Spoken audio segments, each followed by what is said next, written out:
Welcome to Good Horses, stories of the American quarter horse. Behind every great rider, breeder, or trainer, there's always a good horse.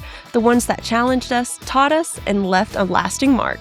In each episode, we'll share the stories of those horses, the ones that shaped lives, built legacies, and defined the heart, soul, and horsepower of the American quarter horse.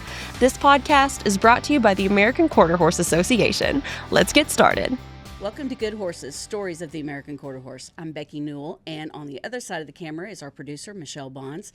And today, we're here with AQHA professional horsewoman, Lainie DeBoer, who has now 26 AQHA World Championships. You just got one, your 26th the other day. Yes, that was fun. And we want to learn, obviously, you've got 26 World Championships. Some of those are multiple with the same horses. Yes, yeah. But let's go back in time. Okay. And because I really don't know that backstory of where you started with quarter horses.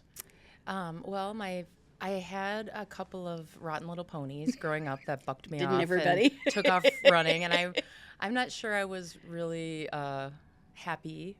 And I was really little, and I did it with my mom. Mm-hmm. And she took me to a camp where we could ride with a trainer twice a day. And it was a mom-daughter bonding. And they just happened to have a quarter horse in the school string. And his name was Hank Smoky Jet. Oh. They called him Smoky Pony. And I was doing eventing at the time, and my mom was a dressage rider. And I think it was pre-planned, honestly. And by the end of the week, we had a little competition, and I won it. And then she said it was. I remember $3,500. Mm-hmm. It was a big deal. Big. It was a big deal. Yeah. And we had to have a big family discussion, and we got it. Yeah, Oh and we got him, and we gosh. brought him home, and it was the best pony ever. Like he changed everything. I maybe would have gone a different way. I don't know. So Yeah. I feel like Smoky just gave me so much confidence, and we had so much fun, and I evented, and then eventually he became a hunter pony, but I did everything, pony club. Wow. I went to 4-H. He was my 4-H pony, and yeah, it was a great start. So the quarter horse right away gave me so much, in my heart, I guess, and I just filled me up. So when I started working with quarter horses professionally, later on, it just made sense. Yeah. It just did. It felt like I was home. Yeah. It was really a neat feeling. That's cool. Yeah, it's Really really cool. comfortable. It really did. Yeah. It brought me back to my childhood of, being taken care of. This pony would take care of me, and he was smart. Wow. And he was kind, and he was athletic, and I could always trust him. Yep. And I feel that to this day with my quarter horses. I have some warm bloods in my barn, but when I get on a quarter horse, like everything melts because I don't have to be on guard. Yes. And they're just, I know the breeding better, so I know, what personalities come through and what work with me. So That's cool. Yeah. How old were you at that point when you got Smoky? I was probably 10. Okay. I wasn't old enough to go to 4-H state street. They said I couldn't Okay. go. Yeah? But yeah, I think I was 10. Wow. Yeah. And I had him for, I think I was through 12. Wow. Yeah. Wow. Yep. So then where did you go after Smoky Pony? Smoky, after Smoky, I had a really horrible thoroughbred. Oh, no. It was awful and scary, and I was like, I want my pony back. But as any horse, you have good or bad, Yes. or tough or not. They just teach you so much, and Yeah. that horse taught me a lot of patience. I think I had to walk for like 6 months on her before I could do anything. She was Wow. gonna kill me, and yeah. And then I just started showing, junior hunters and junior jumpers it was AHSA at the time. And that brought me to, eventually going to college. And then after college, I didn't really know what to do. I wasn't going to turn professional. Right. I was just going to be an HR person and have horses on the side. And Sure. then I got a call from a man in Montana, and he said, hey, heard you looking for a job. And I said, no, I'm not looking for a job. And he said, well, why don't you come on? I've got a quarter horse barn. And I said, that sounded really interesting to me. Yeah. I was young. I was 20. I was engaged at the time. And so I went out there, and he had this beautiful barn, and actually it was Marilyn Randall was there. Yes. Scott Newman was there. Yes. He had all these specialty people, and I was the specialty hunter person. And the horses were amazing. The clients were fantastic. And I was like, I'll do this for a year. You know, I'll kind of get my feet wet and see what the AQHA is all about. I really didn't know. And I fell in love with it. I fell in love with the people, but the horses were just so lovely.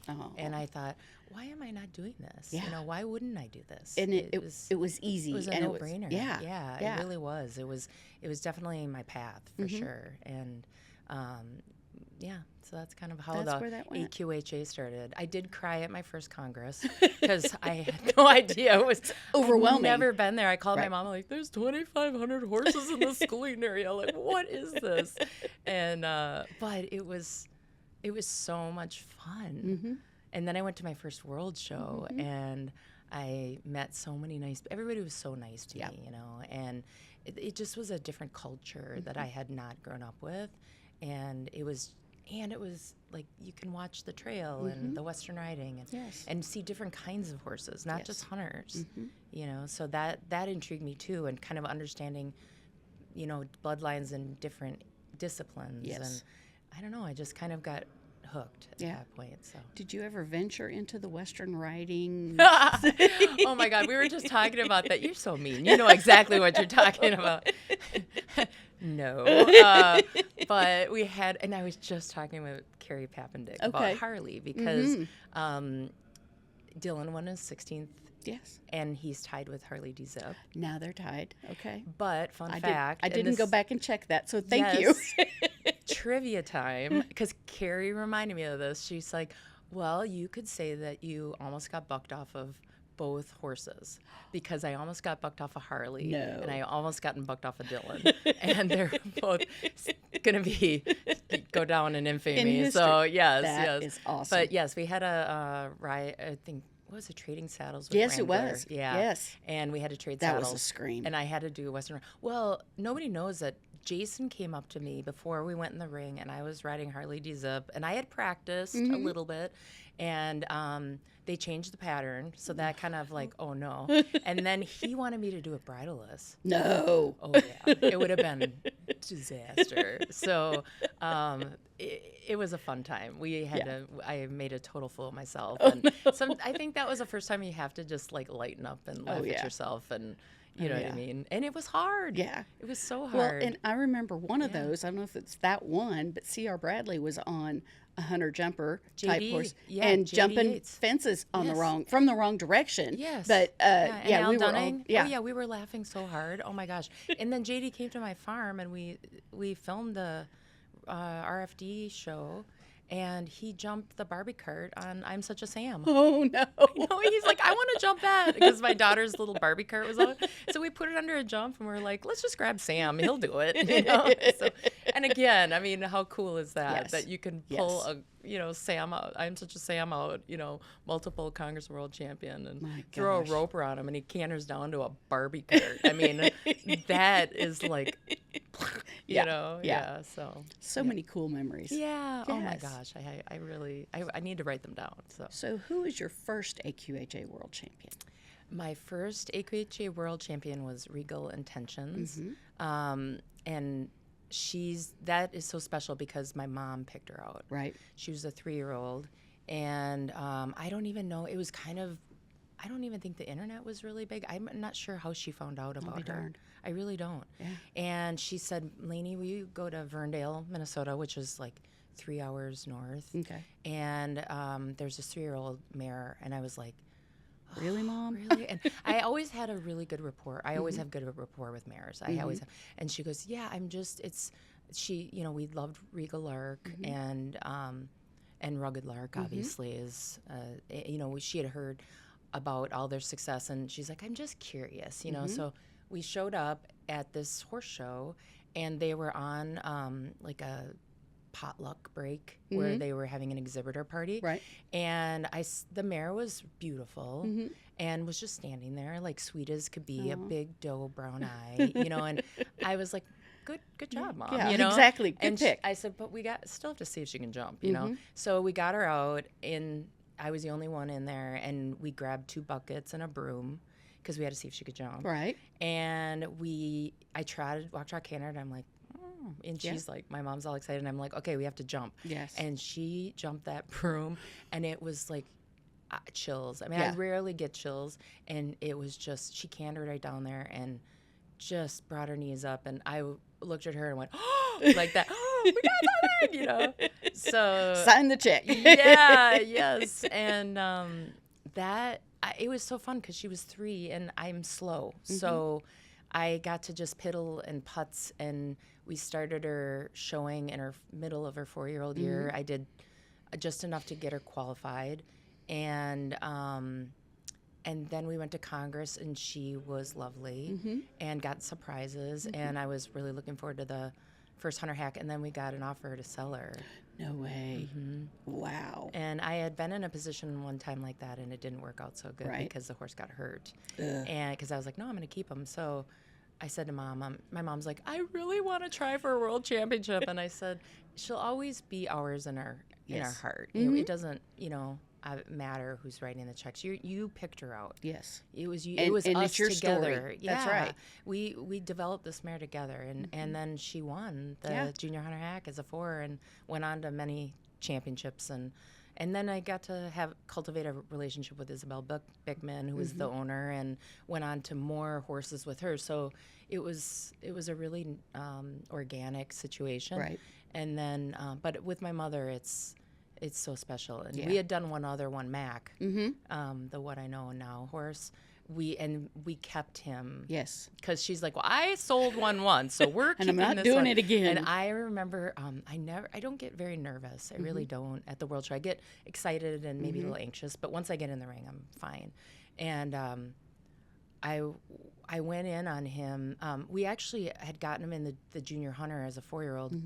I had no expectations because I just was concentrated on the hack, and I was so nervous. Really? Because it was my mom. Yeah. You know, I really wanted to do well for her, but that was a class, like, I didn't know, you know what I mean? It could have gone, it was just a warm-up, really. Right. And I went in, and he was such a show horse. Oh. He was all business. He was a total turd on outside of the gate, naughty. He was tough. Like, he was quirky and salty and funny, but when he went in the ring, he was like all business. All business. And I remember jumping around the whole course. I mean, it gave me goosebumps. When I landed, I'm like, oh my gosh, I think I just won a world championship on this horse. I'm like, oh my goodness, like that's the best round I could have put in. Like, what the heck? And I was so excited. I was smiling at my mom, like, oh my God. And then he wouldn't go out of the arena. What? No, he was spooking at the guy that was opening the gate with the 10-gallon hat. No. And he was like, like this, and he spun around, and I was like, oh my God. No. I went sideways out of the ring. I was like, so I was second. Oh. And so then I had the hack coming up, and I'm like, oh no, I really got to deliver. You know what I mean? And we had been planning to sell the horse to a client. So I had one shot to get my mother that Gold Globe as her as the owner. Yes. And I was all night. We went and got a big bag of muffins. And we borrowed a huge hat, and Brad was with me. Yes. And we put the hat on, and he had the muffins, and we opened the gate and closed the gate and opened the gate, and every time he got a muffin. Oh, yeah. So I went in, and I was not worried about the jumps. I was worried about exiting How he's the gonna arena, handle it, right? yeah. So I nailed the jumps, so everything was great. I'm like, I just got to get out of the arena. And he, like, literally attacked the guy that was opening. He's like, I'll go up to him. And he was so cute. Oh, my God. So that was so special, because that was, we have a really cool picture of Mom and I hugging, and that will be forever a memory in her yellow coat. And So that's amazing. Yeah. I didn't realize your mother had a deeper horse background other than partnering with you. So yeah, we've been business partners this whole time, and she's agreed with me sometimes and not agreed with me others, and that's fair. And sometimes she's not liked a horse.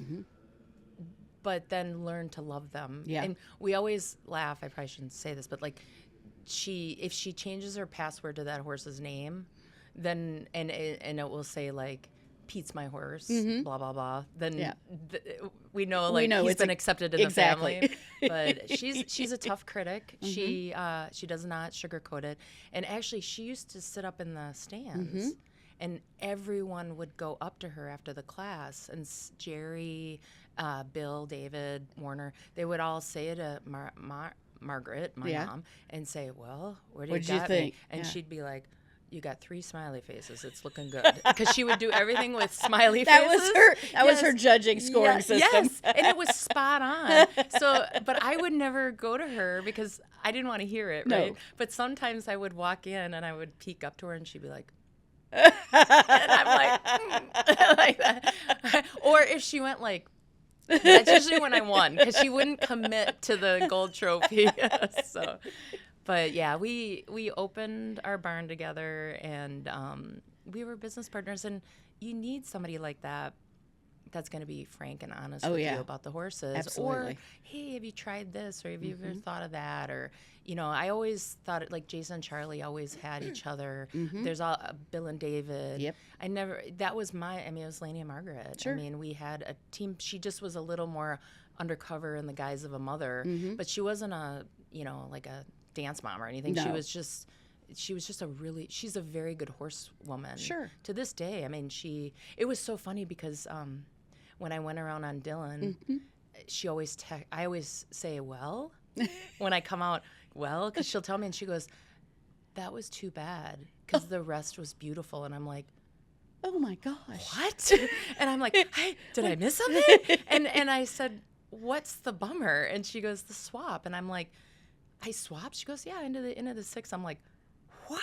So we get the video out, and I didn't. And I said, I didn't swap. She goes, man, I'm losing my edge. I was like, well, good for you. Yeah, because you really had me freaked out. Oh, yeah, because usually she's 99.9%. That's crazy. I know, she freaked me out. So, anyways, but yeah, she was somebody who I modeled myself after. When I was a kid, that's who I watched ride. We were in an open barn. I didn't have a private trainer. Yep. She was my trainer for a long time until she made the decision to put me on with somebody else. Sure. So, yeah, that's cool. So, yeah. Really cool. She was thrilled with the quarter horses because she had bought a quarter horse from the Brahma family, Mr. Positive. Okay. And he ended up to be my school horse. But when I went to college, she was devastated. Yeah. And we were very, very close. Yeah. And she went off and bought Mr. Positive off from the paper. Oh my gosh. And went over to the Brahmas and she's like, I'm going to open shows. Yeah. I'm going to go do a Western thing for a while. This Whoa. is something I've always wanted to do. Well, good. And it filled her up. So when I started doing the quarter horses, she was like, this was her jam. Yeah. She was just so excited. Oh for my me. gosh. So, yeah, it was really cool. That's awesome. Yeah, Margaret. Yes, Margaret. Yeah. We love Margaret. We love Margaret. Yes. So, I have a list of your horses that you've won world championships on.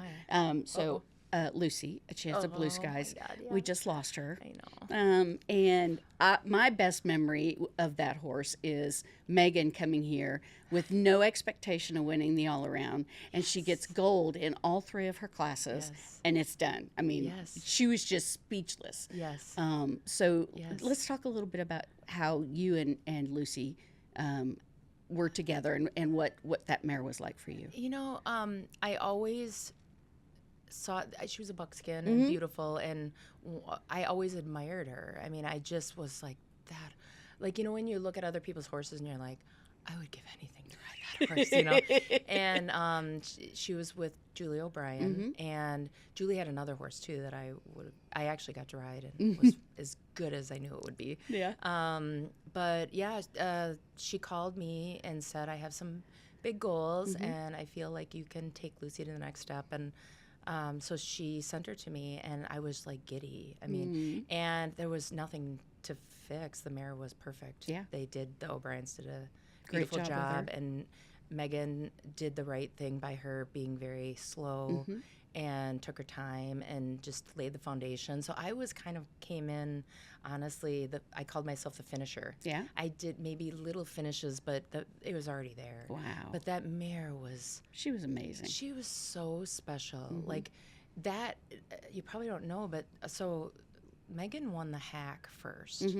And then you have to go to the drug testing. Right.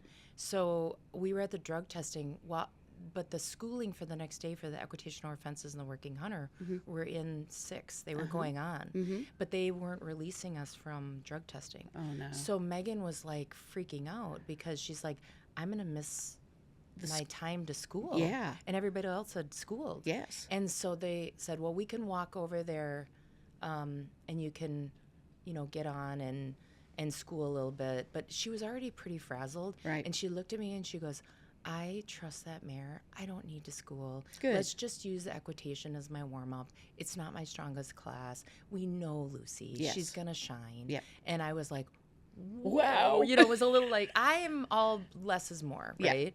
I think the great ones, you don't need to. Right. Carol Harris always told me, once they know their job, you just have to remind them of it, Yes. but you don't need to tell them about it. Yes. And Lucy was that way. And she went in, and then she won the equitation, and then she won the hunters, and we went on the all around. So, I always keep that in the back of my mind. You have this tendency to overdo at the world show because it's the world show. Yes. But you have to trust your horse or know your horse. Yes. And for that particular horse, she didn't need that. She knew her job. Yep. And we just had to trust her to do it and not panic. And she was amazing. The last time I showed Lucy, I won the senior, and the coolest thing about her was she would whinny before she went in the ring. She would always whinny, and we'd always so say, cute. It was so cute. It was like, and we'd always say, "Oh, it's Bucky's in the house," and so I went to the bottom of and getting ready, and there was no whinny, and I was like, Oh no. no. What does this mean? And I was freaked out. I was like, she's not winning. She's not so ready. I went in and no Winnie, and I'm like, oh my God, this is not gonna go good. well.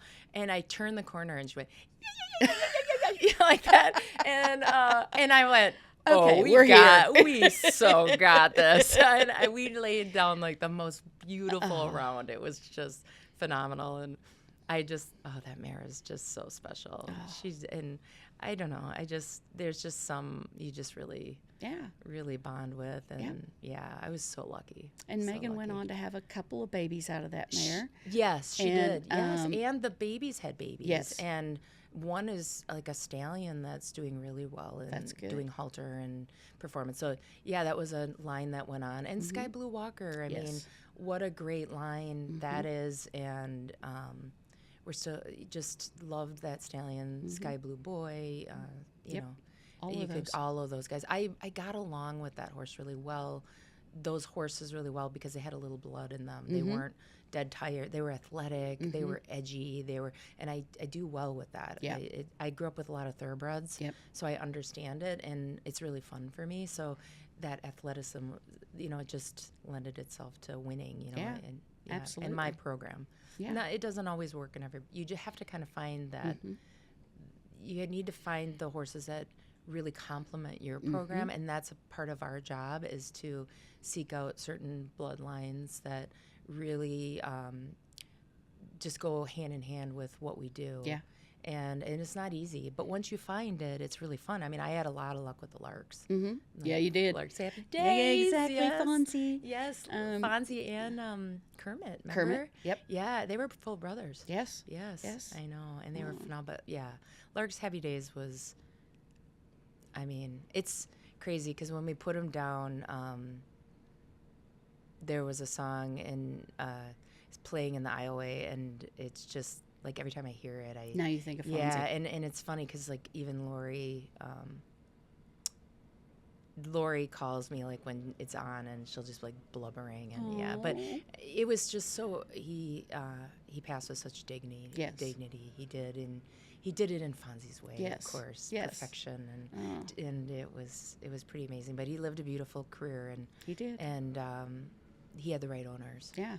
He really had the right owners, and they brought the owners into my life. I mean, Rick and Lori are, over 20 some years with me, but they're just family. You know what I mean? They're just They are. special, And that's what I admire about your program is that you take your time with your horses. You let them have their personalities. And somehow they all have personalities, big personalities, quirks. And yet you're like, you're a horse. Just be a horse and be Yes, you. And yes. and you just really take your time to not Thank rush, you. not I'm rush glad that them. comes across. Yeah.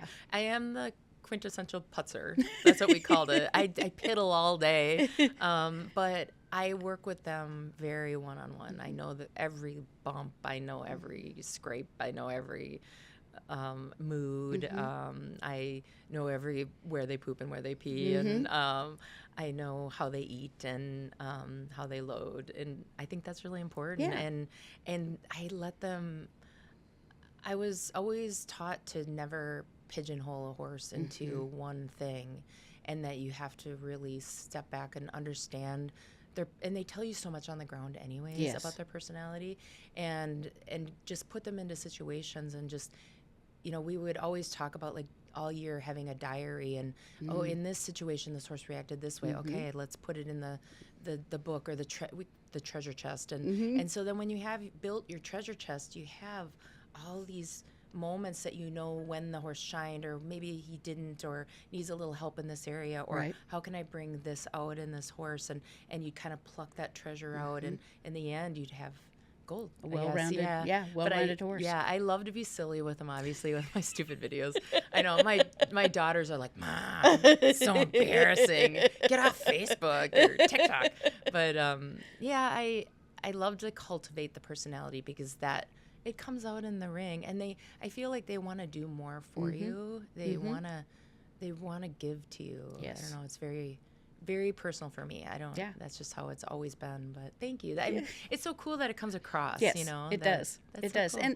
And there's I mean, you and I have known each other for a long many, time. many years. Yes, so it's just easy to watch that and that's to so see that. cool. So Yeah. that's really cool. I know it's funny because one time actually it was Lucy. Lucy had one year had a reaction to this medication. We had to give her some meds instead of Bute, because it was like a big time line that you couldn't give Bute or whatever. Right. So we switched to medication, and she had actually an allergic reaction. Oh, no. And her allergic reaction was she lost her hair. No.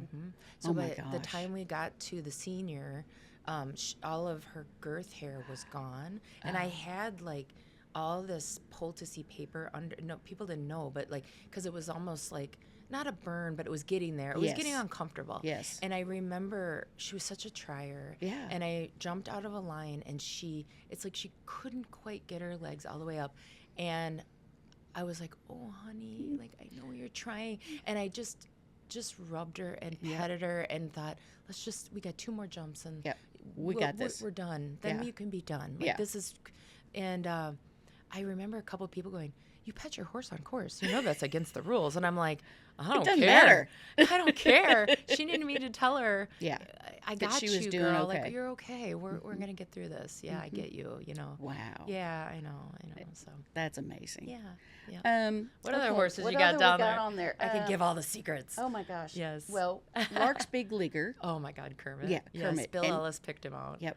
Yeah. And he had 2 world championships. Yes, and I won the Congress Classic on him, and I don't remember what else, but I won a lot. The kids won a lot, but he was perfection, perfection, just perfection. He was just as goofy as. He was different than Fonzie. Fonzie was kind of the cool guy. Yes. Kermit was like the hi, I'm Kermit, But the best part about Kermit was the Kelsey Hull was the owner, and she had some confidence things. And when you see a horse that has so much confidence, he was such a swagger and such a sweet boy and such a kind man, and he was just lovely, and he gave her something that was so important. That's good. It really, that's the best part, that these horses give these owners, like, Lori had some bad luck with horses, and, Fonzie was her first one that really came through. And same with Kelsey. She was very timid, and Kermit just gave her so much confidence, and it was just so cool to see. But he was just the neatest horse. I mean, he just, That's and cool. so, and I'll never forget, I had won 4 in a row, and seniors, and it was the 5th year, and I had Kermit. I'm like, I got this. And Jason Martin came up to me and he goes, I've done 5 in a row. And he goes, He's rotten. He was so rotten. And I'm like, I'm going to get the 5th one. I'm going to get the 5th one. Because we always joke around, like Charlie and I always joke around about who's got the more world. I mean, Jason's like, he could lap us, right? Yeah.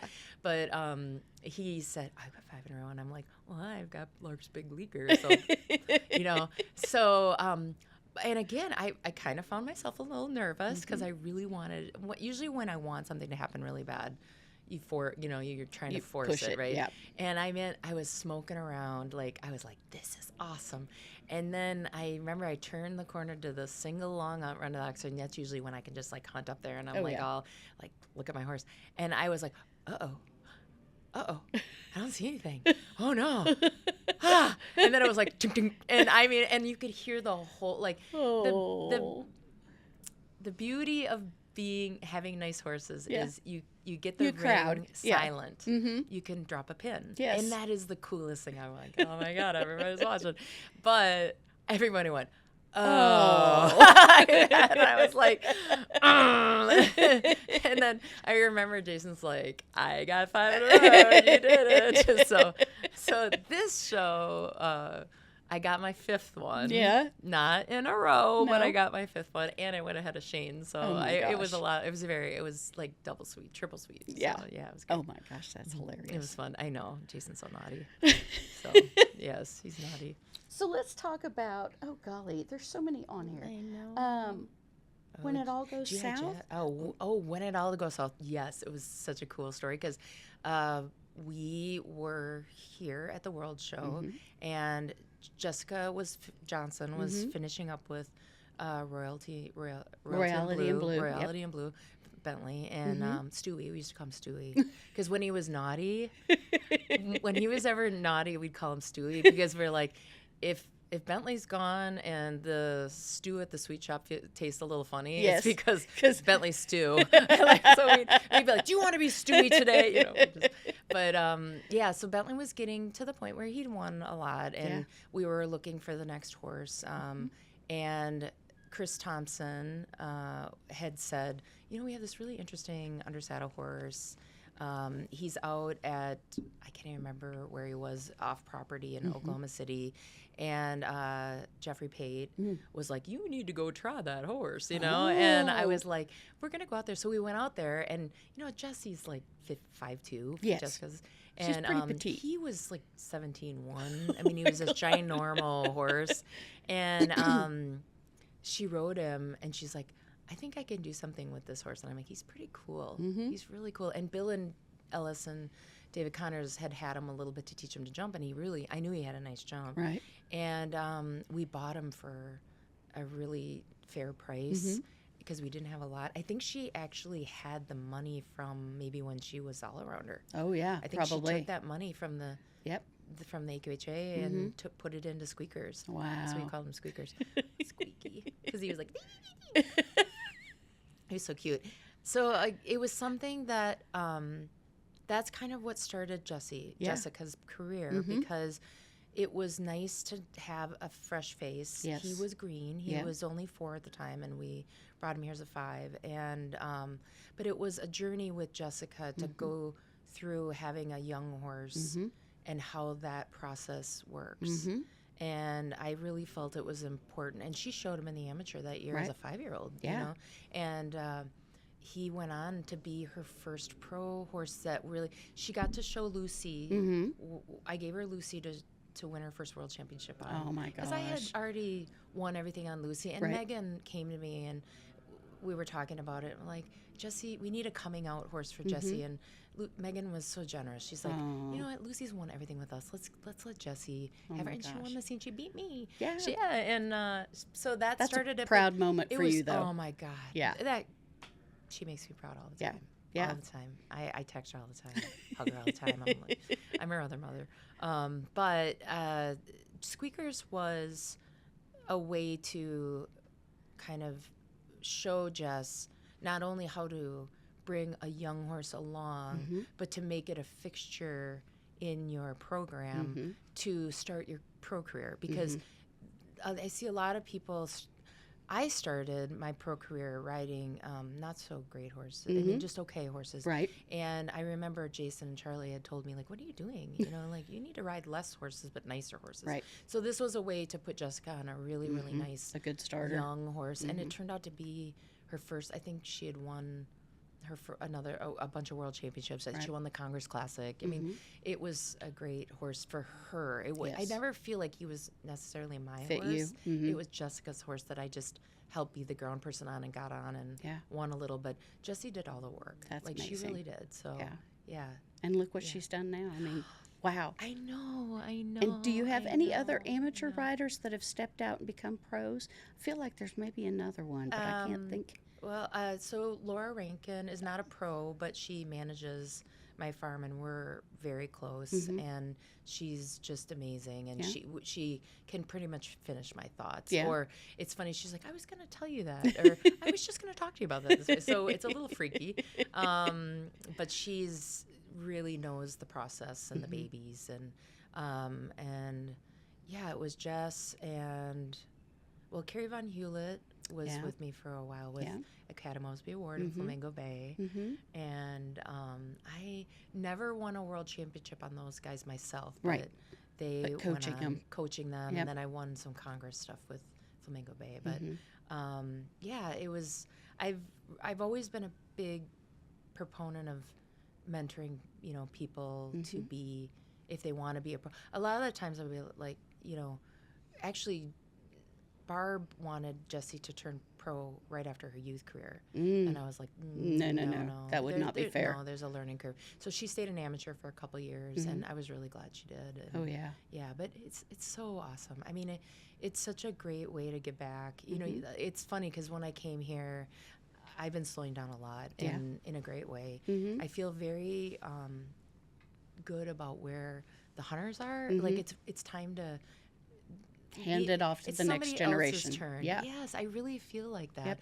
I like all the being involved with the quarter horse industry, with the Welfare Commission, judges.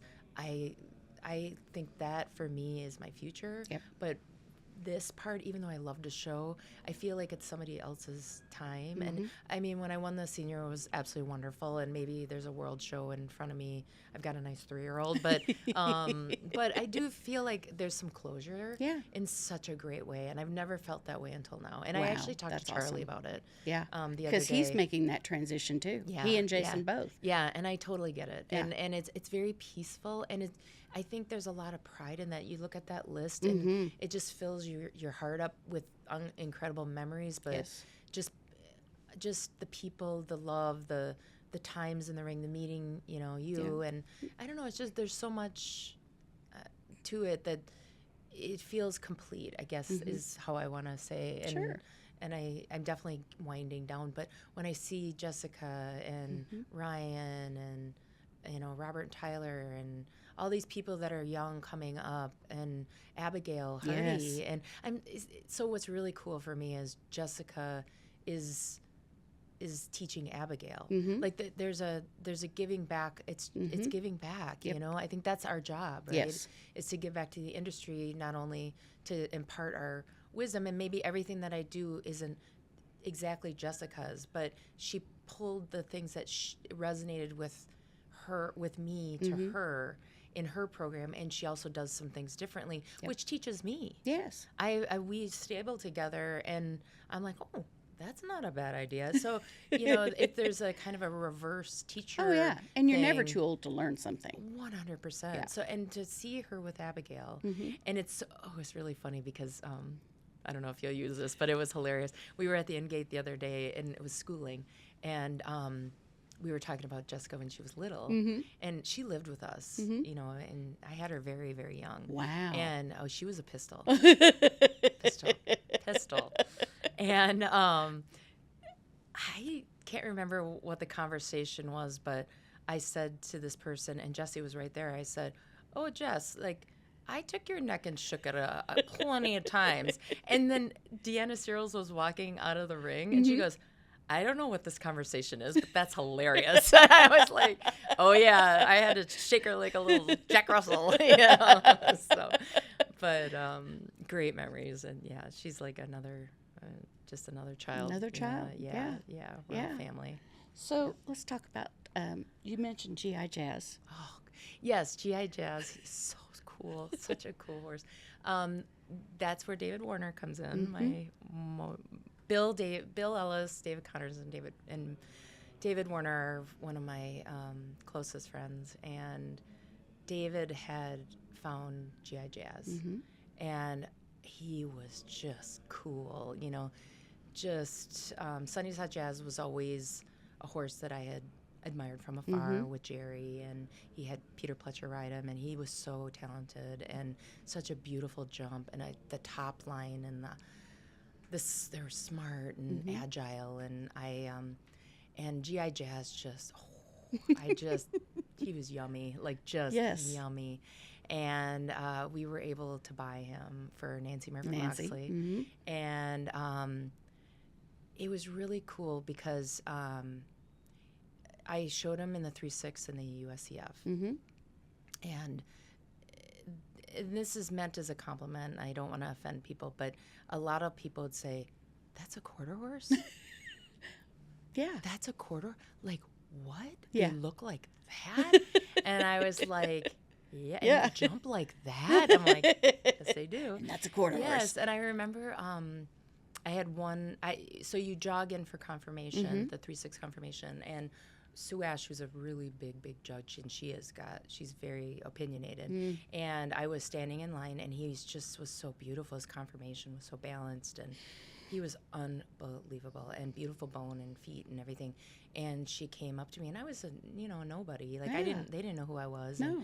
And she goes, "You have a lovely horse." And I said, yeah, I'm like, yes, so that's much. huge. So Did I somebody love my record horse. that? Yes, I was like, oh my God. And I said, pretty amazing for a quarter horse. And she went, what?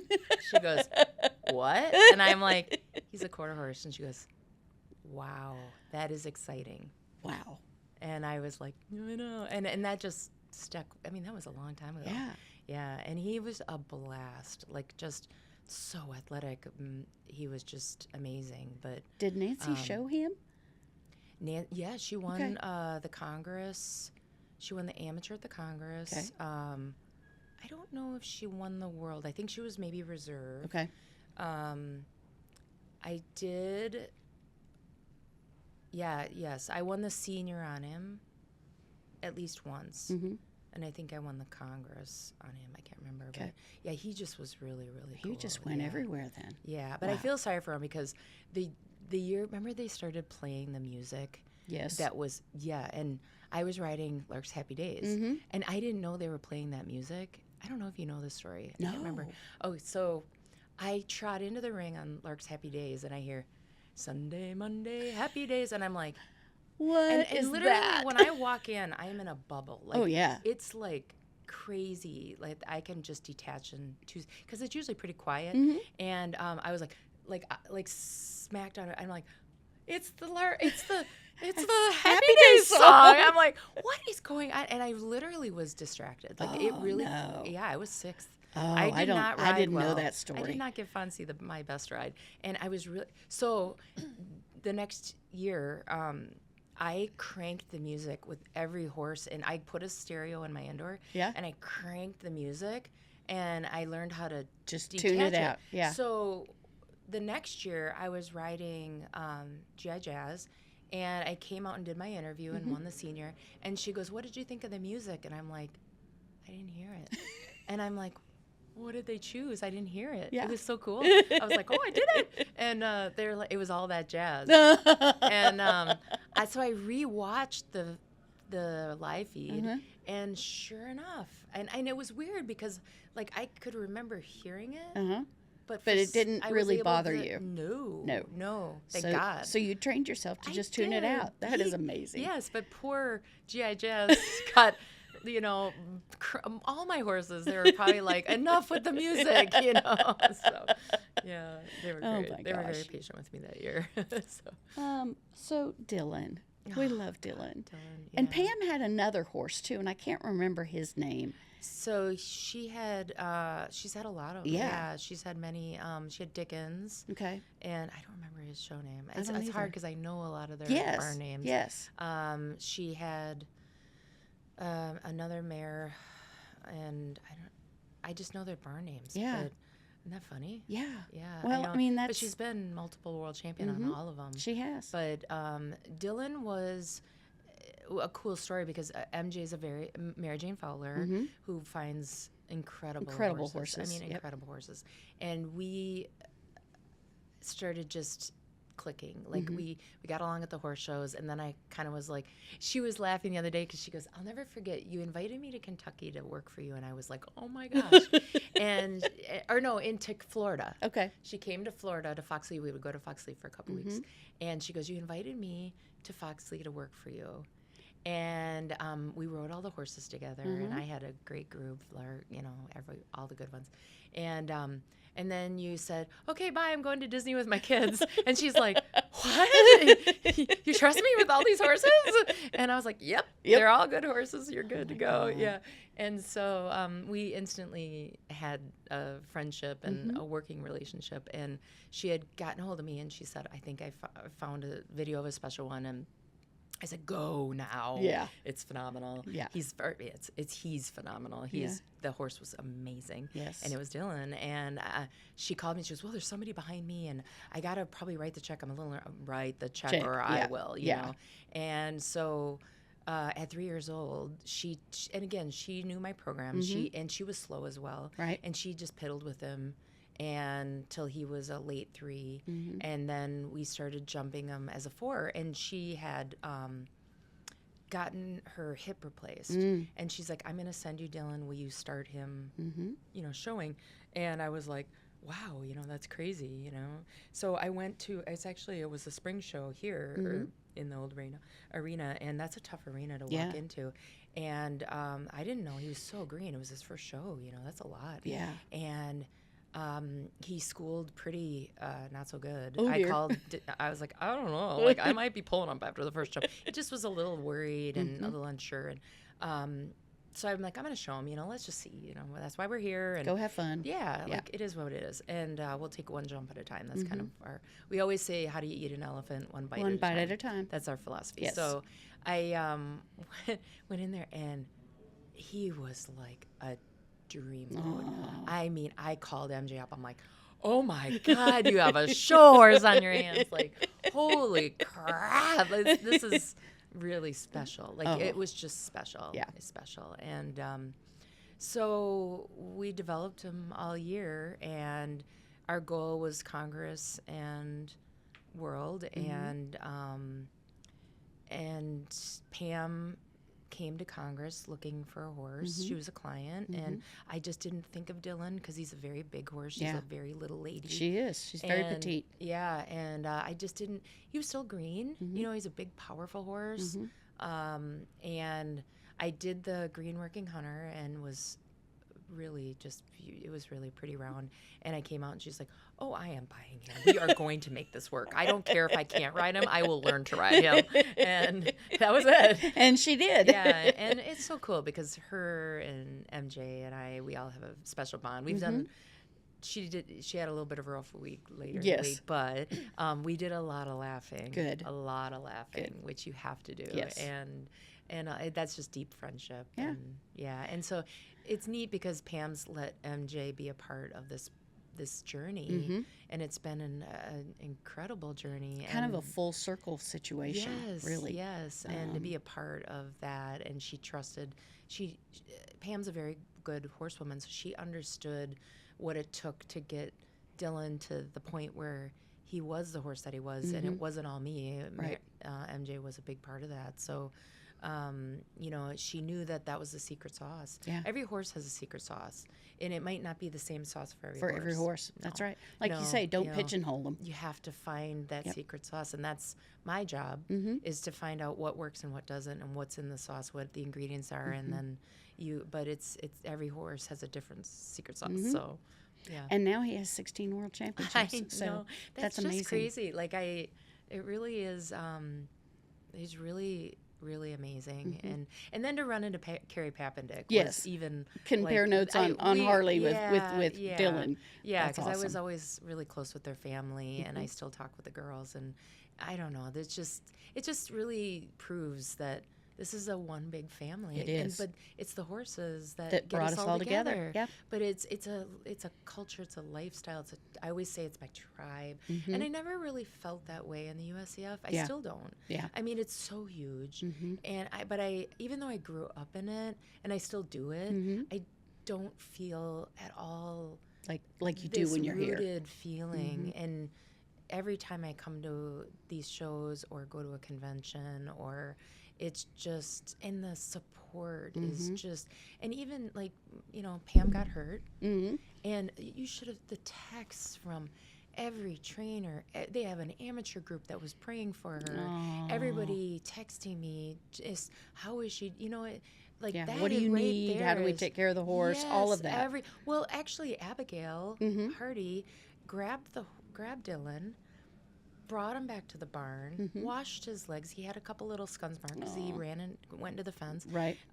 Washed his legs, dried his legs, put medicine on it, wrapped his legs. Oh, wow. While MJ and I were dealing with Pam. And this is a child that you know what I mean? Like Yeah. I've known her a long time, but I was just so proud because She put they put the horse first. Yes, and that's something that is such a big part of my life. The horse always comes first. Yep. And the fact that she learned that from Jessie, and Jessie learned that from me, and then to take that amazing horse, and her instinct was just to care for him, and it was so touching, Yeah. And then on top of everyone reaching out, even, like Leslie Lang stopped me when I was walking. How's Pam? Oh, Like, good. Leslie doesn't, I mean, she does She's hers, not and part of that. But Yeah. she's my friend, Yes. and she knows Pam, and she respects Pam, and she respects the horse. She's judged that horse, and you know what I mean? It's just really cool. I don't know if it happens in other associations. I really don't. Yeah. But for me, that's why I give back so much, I just do. And Yeah. because why wouldn't you? Right. It's family. It is. And it's for the horses. I mean, these are really amazing horses. We are so lucky. So lucky. So blessed. Yeah. So They're just so intuitive, and somebody was talking about riding and jumping and how the horse would dip back under them because they weren't really a stable rider, and he knew when she was kind of maybe gonna try to go to the side or fall off, but he would dip under and catch her. Yes, And Mr. Positive. Yeah. Mr. Positive was that way. Yeah. He just was the most wonderful, first horse to have in my program that was a school horse, and he would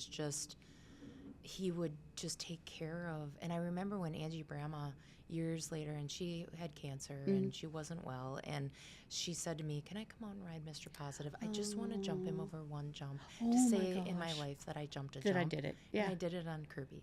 And I was just like, of course. And she came out and she was so weak. Oh, yeah. And she had this smile on her face, and she's just like, he's the best. And Kirby just took care of her.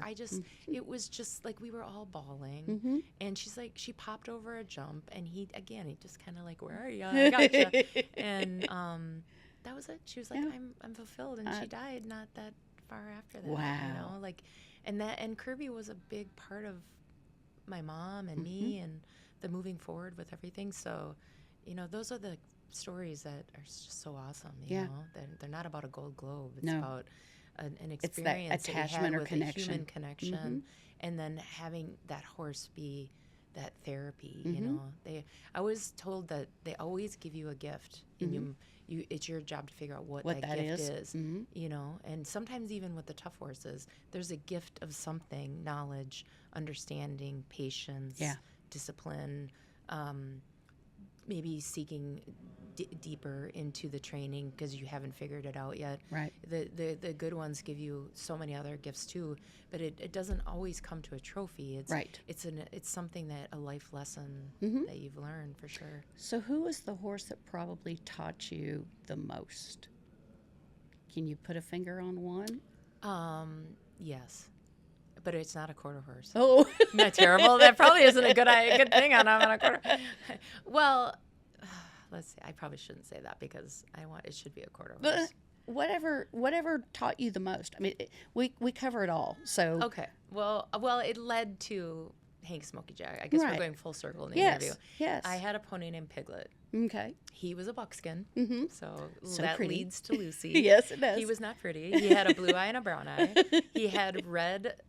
He was almost looked like a fjord. He had red hair that stood straight up. He was the funkiest little guy. The picture I have in my head. I know. He was a piglet, and he was a piglet, and he was amazing because I would sneak off at the barn and I would jump everything by myself. And I remember one time my mom goes, "What did you do today?" And I'm like, "I jumped that over there." And she goes, "That's a pile of jumps. That's not a jump. Don't do that, please." And I'd be like, and I would just But it was fun. But Piggy and I would go out there and be like, but when I would go to a horse show, Piggy would run. He would start the cross country, get halfway through, turn around, and run me back to the barn. And I'd be crying. He won't stop. I know. I couldn't stop him. He'd run back to the barn and run right to a stall or the trailer, whichever one. And I was hysterical. Just this poor kid getting run away with by this rotten little 13-hand pony. But I figured it out. I figured I was a stubborn little brat. I was like, "You're not gonna get the best of me." And I did figure Piglet out. But then when Smoky came along, I think my mom saw me getting really frustrated. Yeah. And what was cool was when we found Smoky, pony, Hank Smoky Jet, Piglet, I learned how to do it right. Because he taught me how to trust. He taught me what it was supposed to feel like. Yes. And so when I still had Piglet, and then all of a sudden, Piglet's going around pretty good. Oh. Yeah. So you knew I needed that teacher to help me with the hard ones. the hard ones. Yeah. And that's what Smoky did to me. You know what I mean? So, I'll be forever grateful of that pony because he... As rotten as he was. Yeah, Piglet was rotten, but Smoky was just the opposite. And he showed me what it could be. And it also taught me that they can teach you to deal with the bad ones to help them cross over to be good ones. I've had a lot of bad ones that really were bad, but when you dig deeper, you get to know that they're actually really good horses in there. They were just misunderstood. Yeah. Yeah, absolutely. It's your and it goes job back to that peel secret that sauce onion. recipe, right? Yes, yeah. Peel the onion, find the sauce, and you'll, and give them a chance to tell you. And they have baggage too. Oh, yeah. Yeah. And you try to just guide them through that. It's one of my favorite things. It's really one of my favorite things. That's just cool. Getting to know, decoding them. Yes. So, kind of like you said, you thought you were going to go be an HR person, and now you're an HR person for horses. Yes, I am. That's true. I never thought about that. Yes, I totally. And psychologist. And psychologist. Yeah, therapist. Exactly. Vet. Yeah. So if there was a horse you could go back and ride again, living or dead? Oh, wow. My horses? Yeah. Who would it be? Ooh, that's a Or is there a horse that you never got to ride, but you're like, man, I would really love to ride that horse? Okay, I got to think about that. That's a good question. Yeah. That's a really good question. Of my horses that I could go back and ride one more time would be Lucy. Yeah. It'd be Lucy. She was the best. Yeah. Yeah. She was so special.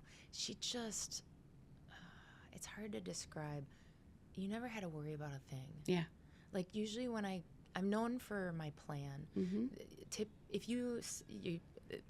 people probably think I have a mental disorder because I'm at the in gate and I'm going, okay, now I'm gonna, pick up my right lead. I'm going to the first jump and I got to be careful because it's off the right lead and it's a vertical and I go through the whole course that way. Yeah. Okay, I got to land, I got to move forward, but then I got to balance, then I got to sink, then I got to touch, and I say it out loud because I'm sure I look like I'm talking to dead people, but with Lucy. You didn't have to do that. No, there was no plan. It was just, she just knew it. Go have fun. Enjoy the moment. This is such a lovely horse, and I really miss her. Yeah. I miss just going in there with a care in the world and being on such a smart horse. And there was something with our chemistry was like, it was so in tune. It was just like, I always think of, in what's that movie, Avatar? Yeah. And they hook up the tails. That's what it felt like. I know that's really corny, but it was just like we kind of just had this symmetry that felt like this when we went in the ring, and it was just so, it's just so effortless. Yeah. And I've had that with some horses for sure, but with her, it was all the time. Wow. Even at home, you know, just, and I would always keep her for the end of the day because she always that had was a my good way to day end your day. End my day. Right. Because if I had a really tough day, I always knew I'd have Lucy. And actually, when Lucy went back to Megan to go semi-retire and retire, I really missed that. That was really hard on me. And Megan knew that. Yeah. That was the cool part. Yeah. Actually, Megan didn't totally. I don't know if she even really wanted to take her back. We just kind of swapped horses. She had one she needed help with. But, and it was really awesome that Megan got that time with her as well. Because she needed that. And she's just such a lovely horse to be around. So it was a great pair, for sure. Yeah, and she shared her with me. That's pretty amazing. Yeah, that's a great And relationship. Jessica. Yes, Yeah, all that of was them pretty special. Not many owners would do Lori, that. Yeah, Lori and Yes, Pam and those guys. Everybody Skeltons, they would always do that, but not many. When I see some of the owners, I would say to the audience, if you have a good horse and there's a good young professional, and please share them with the younger one if they've won a lot for you. You know what I mean? That's how you build our business. So exactly. that's and how their you confidence. give back, you know? Yeah. Most definitely. Yeah, because it's a great opportunity. So our podcast is called Good Horses. Yes. For a reason, because quarter horses are good horses. They are good horses. But what is your definition of a good horse? Oh, wow. I have all the hard questions really this good morning. Questions. What is my definition of, well, a quarter horse? I mean, that's like, that's a definition. Yeah.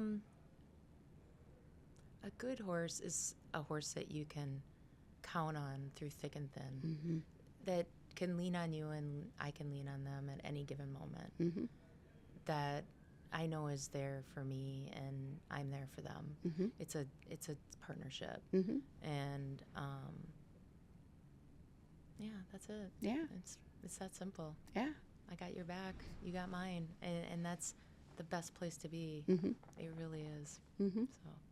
So are there any horses we didn't talk about, quarter horses we didn't talk about from your career? Well, we did talk about Stewie Bentley. There is a horse. He didn't win anything. He was third. I shouldn't say we didn't win anything. It was my first world show. Okay. I didn't know this. So I went to go work for Bill Burmess, and there was this unbelievable horse called Made in Boston. Okay. Unbelievable. Beautiful. Fun to ride. So misunderstood. There was baggage. Baggage. And I just took him as my own. I was like, oh, this is my kind of horse. And I didn't know the baggage because I wasn't in this world, right? So, and he was bay, blood bay, and I put white polos on him, and he was just so fancy. And I got to the world show, and nobody knew me other than Shane George knew me and Colleen McQuay, but none of the other guys. And we had to hack, and I put my white polos on him, and I had them perfectly turned out. I was always very fastidious about that. I still am, and shiny. And I went in there, and I remember people kind of like, wow, what's that? Yeah. And I came to find out, somebody came up to me and they're like, what horse is that? And I said, oh, his name is Made in Boston. They're like, no. And I said, yeah. And they're like, no. And I said, yeah. And they're like, that horse was dangerous. Like, he had a really bad reputation. Whoa. I don't know what it was. I still don't know really to this day. I don't want to know. It really doesn't matter. I don't really want to know. No. I think it's better if you don't, actually. Yeah. And that horse trusted me. That horse had my back. It's like, I gave him a safe space. And he would do anything for me. And he went into the senior hunter and just knocked it out. And I was third. I mean, I was an unknown person to be Yes. third in the senior working hunter at Yeah, the World Show. It was that's a really big deal. Yeah. And I just thought that was such a cool moment for me because it made me feel like so good about being able to, wow, I think I can take some of these horses that have maybe had the wrong calling because there's so many disciplines. I grew up with just hunters, but there's so many disciplines that, you know, maybe they're not in their right job. Yeah. And I think instead of giving up on them and saying they're no good, I'm going to toss them out or I'm going to dump them or whatever, maybe you have to identify what you think is their job. Yes. And maybe they're a hunter. And I've gotten a lot of horses that way. And there's this moment where they're so grateful that, and then actually sometimes they can go back to their old job and do it even better. Yes. Because they've come to a better space in life. And that's really rewarding. Yeah. So I think Made in Boston really made me feel like that was a little bit of my calling. You know, in the gift, you say there's a gift that, you know, they give you. For me, that was the gift he gave me was you have a calling to rehabilitate or find a horse that's in a not such a good place and give them possibly a place to go and be freakishly successful. And I know that I'm not going to name names, but there are horses in my program that have been in my program that would have been nothing, not because I'm the super duper trainer. It's because they were just in the wrong place, in the wrong hands, and they just happened to have a person like me get in their life and assess their situation and go, he'd make a really good hunter, you know? Yeah. And give them that time and take that time for them, not just rush them right into something. Sometimes, and that's just it. Like, it's funny because in my training, I was taught by Kip Rosenthal, who is like, she passed away, and she is like the most incredible person. She was incredible. I learned so many things from her. If anybody can Google her, get her book. It's unbelievable. Kip Rosenthal. But she'd always say, when you're riding, you're having a tough time, look at your watch and say, I got all day. Yeah. We could do this in 5 minutes. We can do this in 2 minutes. We can do this in an hour. I'm here. Like, I'm going to wait you out.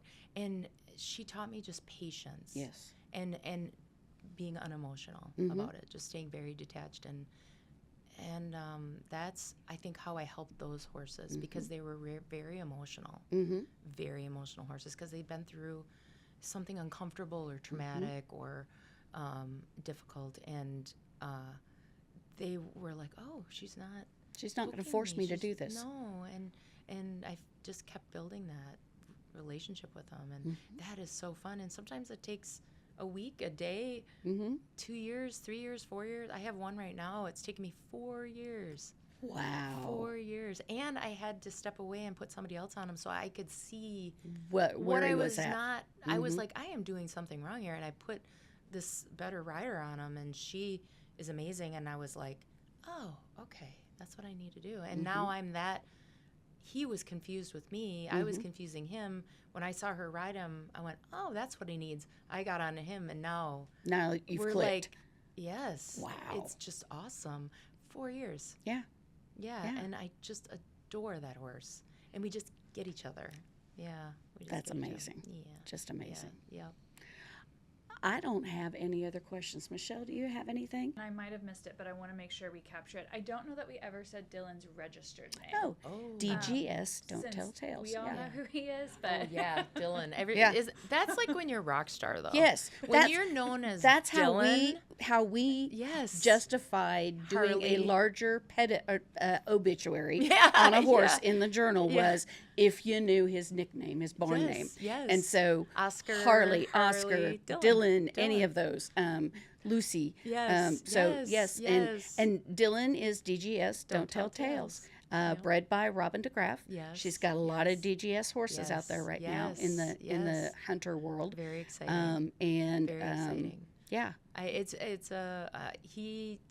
was really cute because she came up to me the other day at a little get together after we were done with the hunters, and she said, and I haven't seen it yet, she said, you moved me over to another category. And I was like, what? And she goes, I'm on the first row of breeders now. Oh. And I was like, oh, yeah. She goes, with your win, that was what brought me over to the next. To the next line. Yeah, it was really my cool. I was gosh. like, oh my gosh, that's really neat. But there'll be so many DGSs coming up. Oh, that, yes. That line, now she's Yes. in the first line, she's going to You're probably gonna keep just moving yeah, up. Oh, yeah. It's very exciting. And Jessica is her rider. Yes. And how fulfilling is that? Yes. That is so cool. That is amazing. Yeah, so we're really excited about Robin's commitment to the industry, which is 150%. And then to have a hand like Jessica and Abigail coming up, and it's going to be a... I think I'm glad I'm getting out. It's funny because it came down to Jessica and I. She was reserve and I was champion. We were sitting there and we always chat and stuff. Actually, it's funny because sometimes we don't even hear that we... And but she goes, I've never won the senior at the World Show, and I'm like, what? Really? I'm like, you never won the senior? And she goes, yeah, and I go, well, not today, because I got this is mine. Old lady's winning here. So, but yeah, it was pretty funny. Awesome. Yeah, it was awesome. Very cool. Very cool. Lainie, trust seems to be something that has been part of this whole discussion in horses that have come to trust you, or horses that you have figured out or learned to trust. Lucy being the most obvious one. Where does that come from? How does that feel as far as your perspective of it as a trainer? It's so reassuring. Okay, so like the first thing that comes to my mind is I had a friend that had a really bad accident. She had a fracture of her ankle, and she's my best friend, and I saw it. It was compound brutal. fracture. It was rough. Yuck. And she's my best friend, and she had fallen off her warm blood, and that's pretty serious. That's huge. And years later, I had a Regal tequila in my barn, and so the first thing that came to my mind was when she wanted to get riding again. You just go bring up Regal tequila. You know what I mean? Like, I trust him to take care of her. To not only take care of her, but bring back her love of riding and not even showing, but just being with her gals at the barn and just knowing that she's on the safest situation possible, and that she's smiling and she's giggling and she's with her girlfriends and she's laughing, and I know she's safe. Yep. I mean, safety we're hurtling over jumps where we're literally taking 1,200 pounds off the ground. And so, like, you have to have a trust in that horse. And with all my horses, I feel like if I just have that trust to help my clients, feel good about the horses. I don't know if I answered that very well, but it's hard to explain. Like, when you said that, I just thought of Uno and Andy, and there's 10 other pairs just like it. Right. Or just like Lori, she had horses that stopped with her, and Fonzie never stopped a day in his life. No. Day, never, not once. He never refused. And I always felt trust with him with Lori. And even when Lori was scared and had feelings of PTSD, from those other horses, I'm like, there will be a time, I promise, where you'll never have these thoughts again. Wow. Fonzie will take that away from you. I promise. Yeah. He is special. And he did. You know what I mean? He just absolutely instilled in her that, and that's just so, how lucky am I to see that? To see that happen and bring it about. Yeah, it's pretty amazing. So. Well, thank you for joining us. Yeah, thank you. We look thank forward you for to maybe. That's just like a big deal. So I'm very flattered that I'm considered to be doing this. Well, we love what you do. We love the horses you've had awesome. and will have. Yeah, I got a punky 3-year-old right now. Oh, I can't wait to see that. We call him Punk. Punk. Leo. Oh, boy, I can't wait to see that one. He's actually one of my favorite 3-year-olds I've had ever. Oh, my gosh. I know. That's awesome. Yeah, it's really awesome. We'll be watching for you. Hopefully. Old lady's not giving it up yet. Thank you for joining us, and come back later for more good horses. Thanks for listening to Good Horses, Stories of the American Quarter Horse. Because behind every great rider, breeder, or trainer, there's always a good horse. Don't forget to subscribe so you never miss a story.